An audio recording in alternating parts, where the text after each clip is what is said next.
Welcome to Homesteading Roots Podcast, brought to you by Ozarks Homesteading, where we dig into the latest trends, news, and voices shaping today's homesteading movement. Let's dig in. Welcome to Homesteading Roots Podcast, where we dig into what's happening, all things homesteading, good, bad, and ugly. I am Cheryl Franklin, founder and your host for today. And today, I don't have a guest, but I'm going to talk about what's happening every spring. If you've gone into a farm store lately and suddenly you feel like you needed 12 chicks, a goat, a greenhouse, anything that has to do with gardening, and maybe you just decide you want a whole new life, this is the life you want, this episode's for you. Spring has a way, spring's my favorite time of year, and it just has a way of making us feel like, though, we're behind before we even get started, because all of a sudden it shows up. We go from, in the Ozarks anyway, we go from freezing cold to 80, 90 degrees. It wakes everything up, but it makes us feel like we, want to do everything. So it's garden season, garden planting. Seeds are everywhere you go. I mean, you can't even go into the dollar store and find seeds. And we went to Baker Creek Flower Festival this past weekend, which is from when I'm recording this. And, 2 days before I recorded this episode. But just to see folks and to shop and to be with our people, and been going to their festivals at Baker Creek Seeds for many, many, many years. But I really didn't need seeds or plants or trees. But guess what I came home with? Seeds and plants and trees. And guess what? So now I have to plant them. And I needed something else to do. But I bought another apple tree. I bought more grapes. I bought blueberries.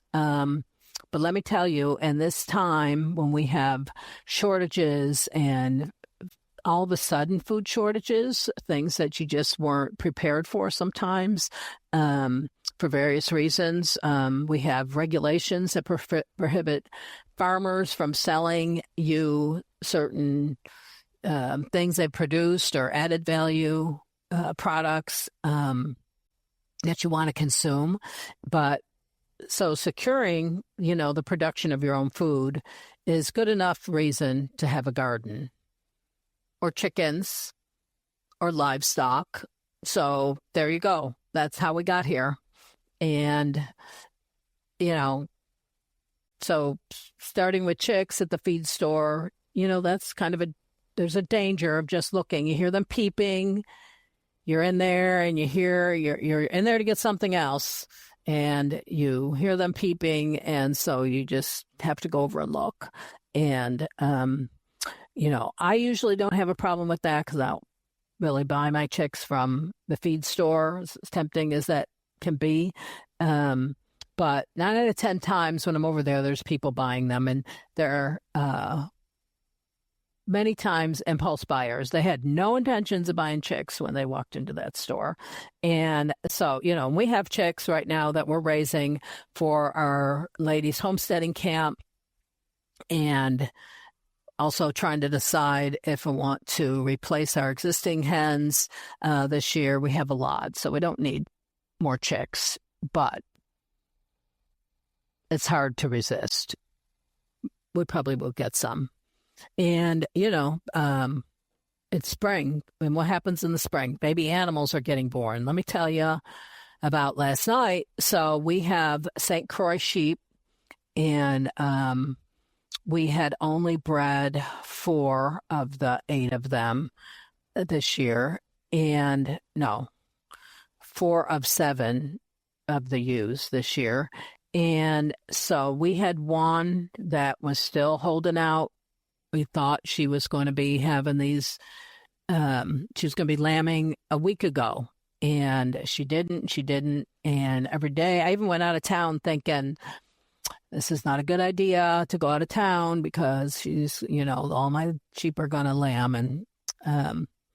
and she didn't. And so, of course, it was getting ready to storm last night, and I went out to check on her, and there she was getting ready to lamb. And so I usually just leave them alone and let them do their thing, because sometimes intervening is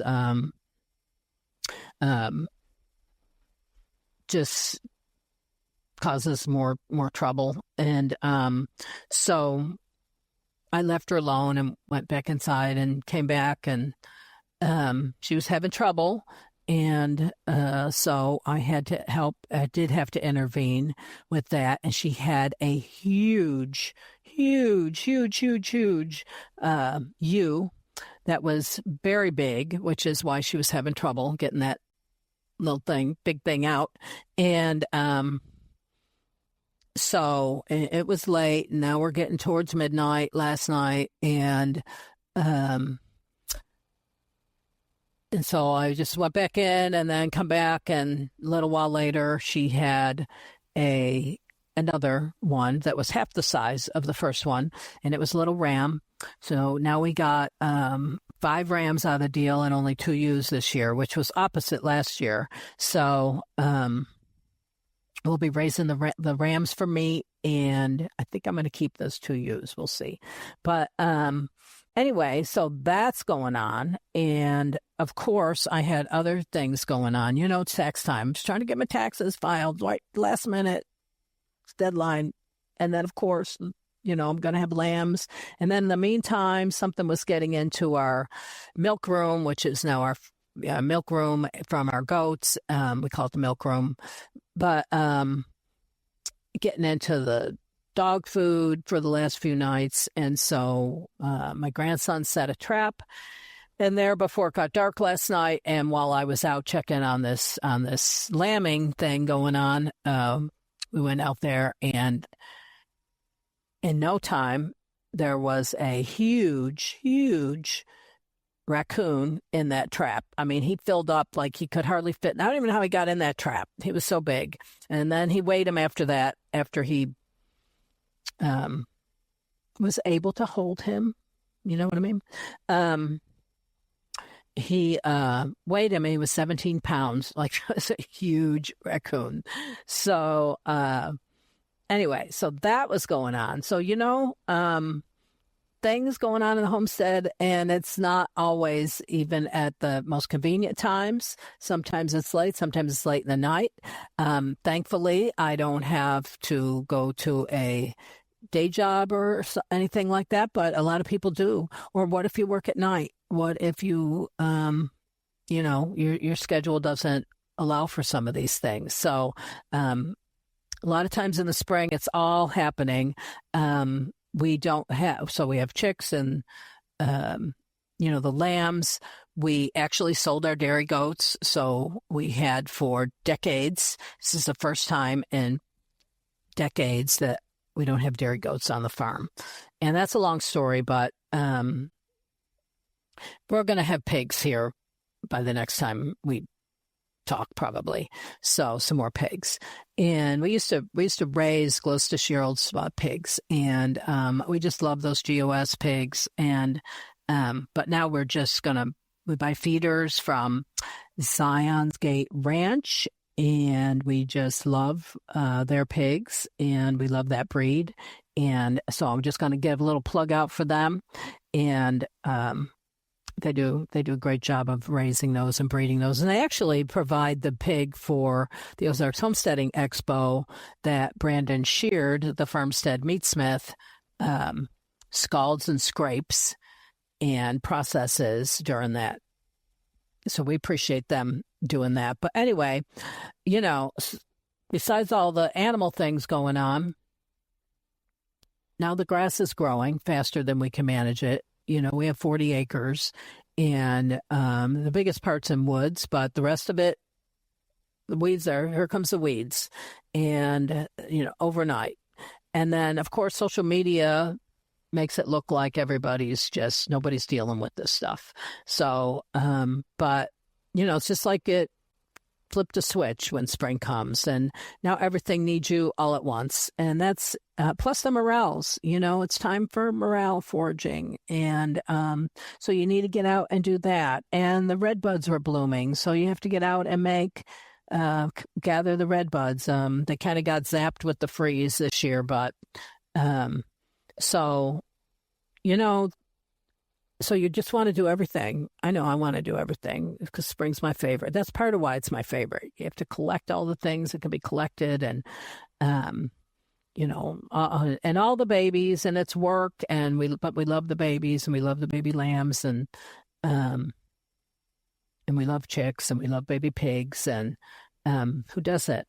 But there's actually a reason for that. I was looking up something about that, and at spring triggers what's called a biological urgency response. Okay, so as the days get longer and warmer, your body literally shifts. Like more light gives you more energy gives you more motivation gives you more ideas.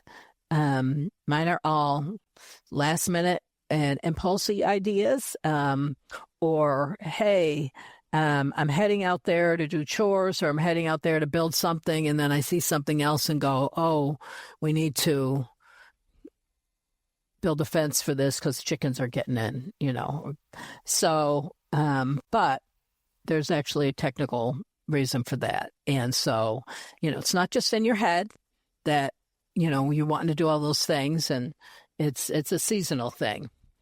But before we go any further, though, I want to say that this podcast is sponsored today by Azure Standard. They're a great sponsor and supporter of the Ozarks Homesteading Expo and our Ladies Homesteading Camp that's going to be getting underway in May. And Azure Standard is a family-owned and independent company dedicated to providing affordable, organic, natural, and non-GMO groceries, health, and household and garden products. So you can find out more at azurestandard.com. And we just love Azure Standard. In fact, today I think is my deadline that I need to get my order in. So need to do that. But, the temptation to do all the things. So that's kind of what we're going to talk about a little more, buying too many chicks, starting too big of a garden, which is hard for me because I try to, with the organizing the Ozarks Homesteading Expo, which happens the first week in September. I don't want a lot of things that I have to can and put up and preserve and figure out what to do with in August. It's just not time. There's just no time for that in August. So mostly everything else can stay so I like to plant a lot of cool weather crops. And that might be you. Some people don't do the heat very well either, and being out there. And a lot of the hot weather crops, tomatoes are great, and I do grow some, but I don't grow enough these days that I'm having to can 100 quarts of tomatoes because, number one, I don't need 100 quarts of tomatoes, and I would rather grow cabbage and broccoli and green beans and Brussels sprouts and cauliflower and a lot of the cole crops this time of year. But okra's good. You could just put it in your freezer really quickly. Things that you can freeze is great for me. Peppers, or freezer dehydrate peppers. But but so starting too big of a garden could be a problem because, again, we have the fever to do it. Oh, look at these seeds. I got to plant this, and I have to plant that, and I plant that. And I did that at Baker Creek the other day. I bought seeds that I hope they'll get in the ground. I want them. I want them. And there was a million other people there doing the same thing. And, but, we've all done that. And, but And that feeling is just so great, but there's a lot of work that comes later after that. And then, if you're new to this, a lot of it can feel like you're drinking from a fire hose. A lot of the information and things you want to do, you're supposed to do it all because everybody else is doing it all. So you just feel like, you're behind, but, you're not. You're not behind. You're just beginning. So if this is all new to you, you can't do everything well at once. So I hear this over and over. People always say, whether you're interviewed and listening to other, homesteading experts and gardeners and things, interviewers will ask them, what is one thing, advice that you have for new homesteaders? And is that you can't, start small. You can't do everything well all at once. And, if you say yes, that you're going to do something, so that's a responsibility that you have to deal with tomorrow and the next day and the next day. And when you're sick, actually, I was just telling my grandson that yesterday because he had been sick and he didn't water his rabbit or something. I said, farmers have to take care of their animals, sick or not. You just go do it sick. And, but,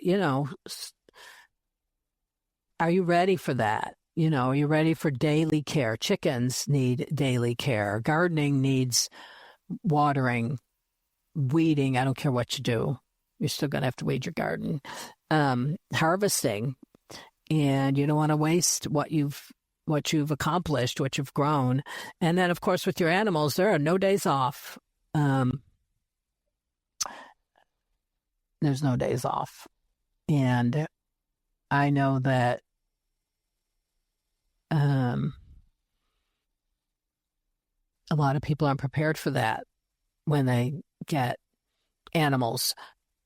It's no different than having a dog. You can't not feed your dog for a week or just check on them every few days. But, but if you're already eyeball deep into all this and nobody told you to start small and you did it listen when they said, try not to do all the things, it's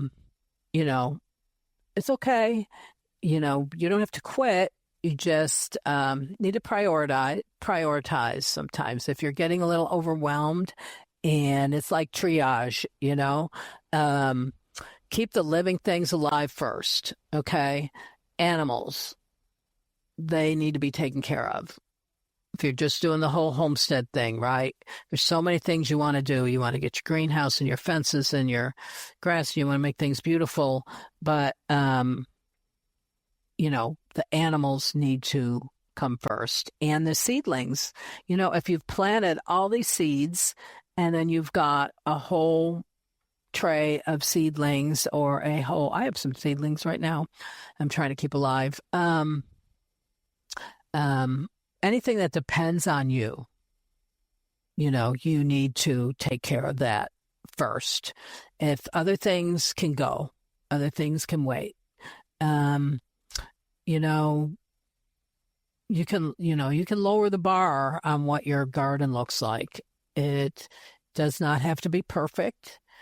Most gardens aren't perfect, only the ones that people are super, super proud of on YouTube and on social media. But, most gardens have some weeds intertwined, or you've planted too close, or you planted too far, or you have diseases, or you have fungus. But, to feed your family, it doesn't have to look beautiful.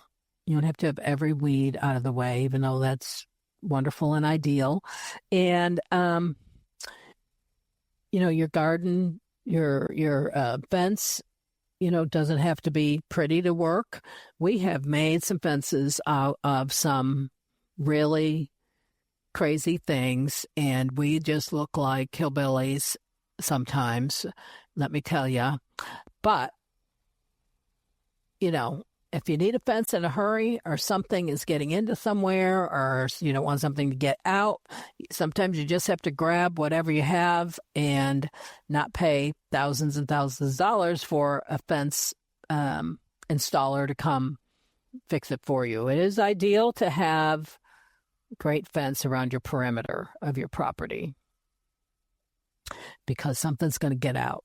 And at least if it's around your perimeter, it can't go far. Or it won't be down the road or in your neighbors or in their garden, or your goats in their garden eating their garden. That's doesn't make for good neighbors. And then also, again, just the next step. You don't have to do everything this year. You may want to do everything eventually, but you don't have to do it this year. There's some things, like have one animal goal. I'm really going to do well with my chickens this year, or I'm really going to do well. I want to get pigs, and so we're really going to do well with them. Or, one type of animal, because again, something's going to give, something's going to be neglected if you have all the things. Many times. I mean, some people can do it all, but a lot of people that are homesteading also have full-time jobs. And I had a full-time job for many, many, many 40 years. And so that means you don't have a lot of free time, because the homesteading part is you go to your job. So we had dairy goats for so many years. And so, it would be me up at 4 or 5 o'clock in the morning out in the barn milking most of the time, and then get up, get the kids ready for school. They went to private schools, so we had to drive them there, and then had to work. And then after work, so you are trying to get supper ready for the kids. Do they have homework? Do they have any after-school activities? When are you going to milk the goats? When are you going to milk the cow? When are you going to do your chores? And then we have daylight savings time, and then we have short winters or short days in the winter. Do you want to be out there when it's freezing and dark? Doing your chores. I actually like that, and you have to love it to do that. I don't mind being out there in the dark doing chores. I don't mind being out there in the hot doing chores. So, that's something to consider. But just if you're overwhelmed, just pick one thing. Same thing with the garden. I am preaching to the choir here, but you do not have to grow every single thing. I know a lot of people that, grow one thing a year that they've never grown before. It's just as an experiment, just for fun, just to satisfy your, I need to grow something else besides what I'm same old thing. But get good. Again, get good at the things that that your family likes. Don't grow 100 tomato plants if your family doesn't even like tomatoes. Herbs are great. I don't think you ever can go wrong with herbs if you cook. I know people who have grown a huge garden and don't even like vegetables, or the kids don't like vegetables. So, if you want to give them away, if you want to do that because that's what satisfies you, which I can see that, you want to give it away to your neighbors or people in need, or sell at the farmer's market, that's another thing.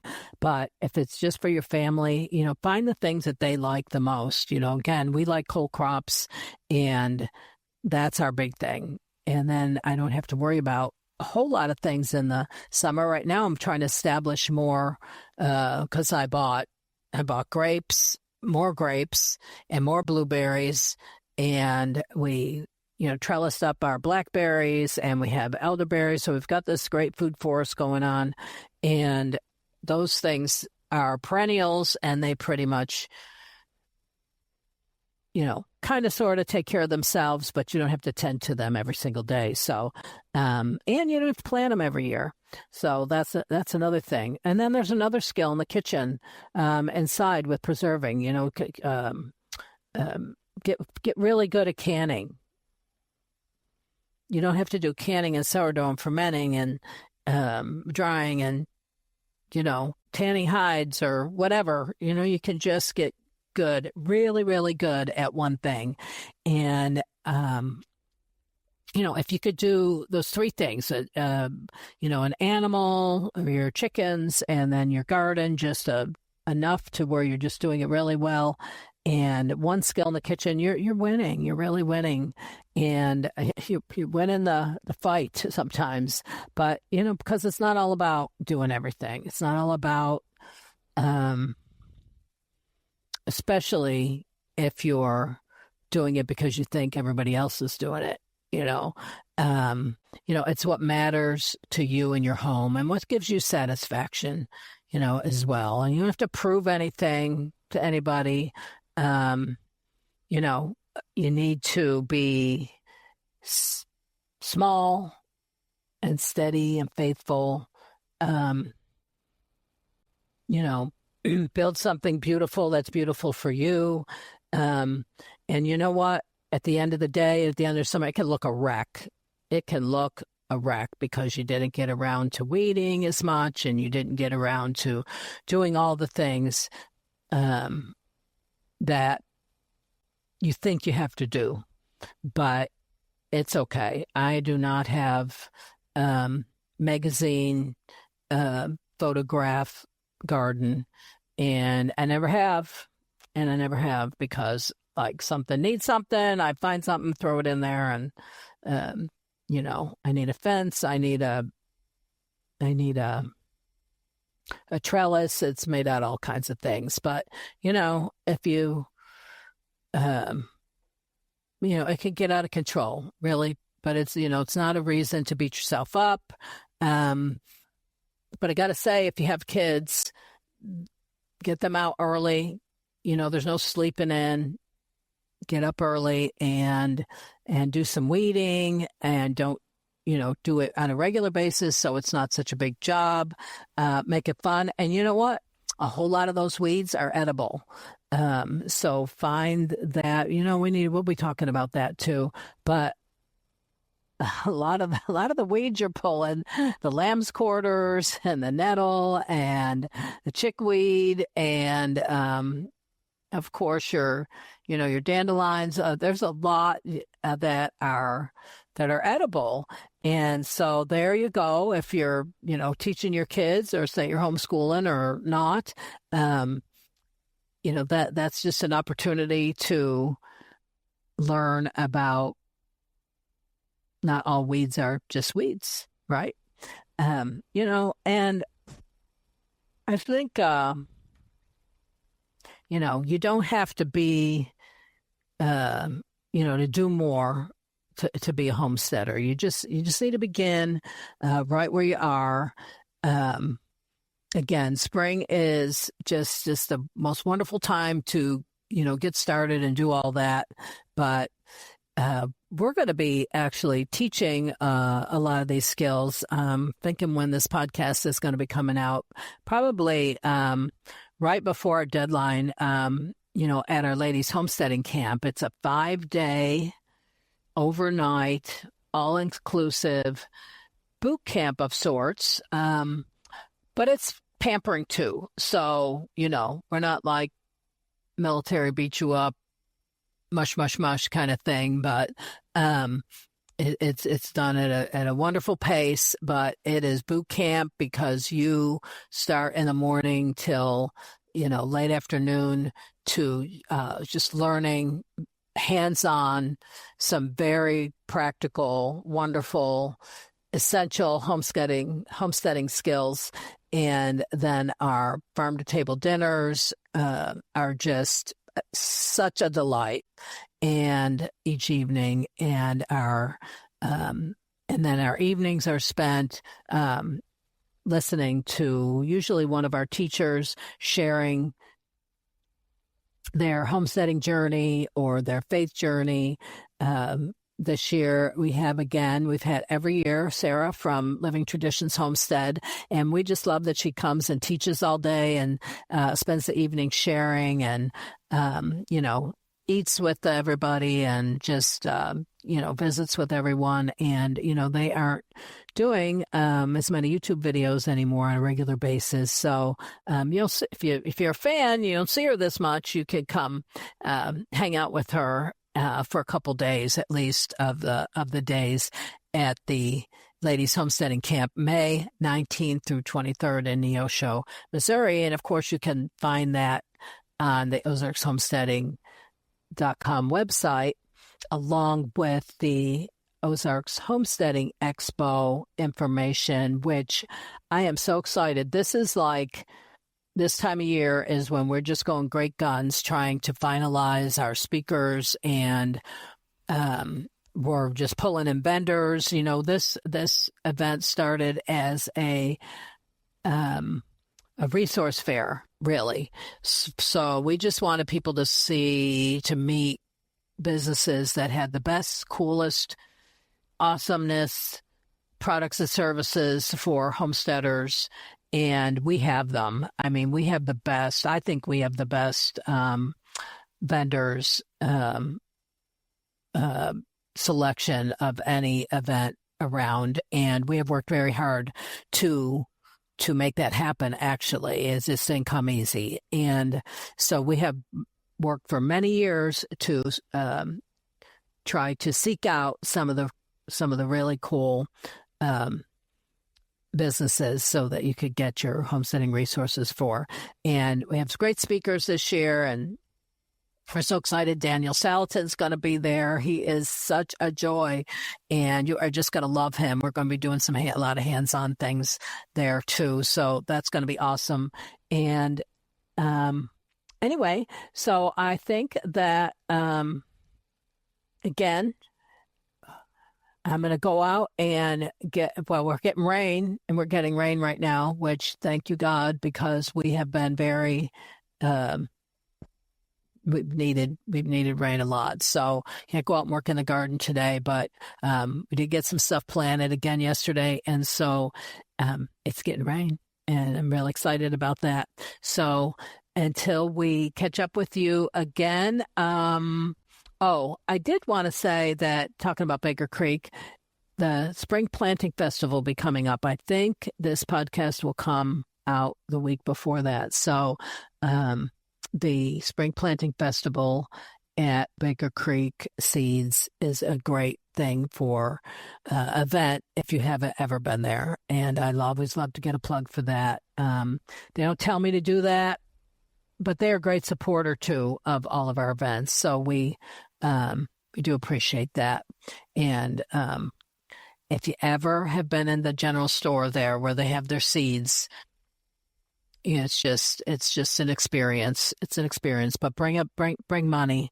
Then their seeds are usually, on discounted on the festival days. So anyway, and so hope that you will just get encouragement this spring, that you will just, take it slow, enjoy the time, enjoy what you're doing for your family, enjoy what you are doing for your community, because the more that you grow for yourself, the less we have to depend on,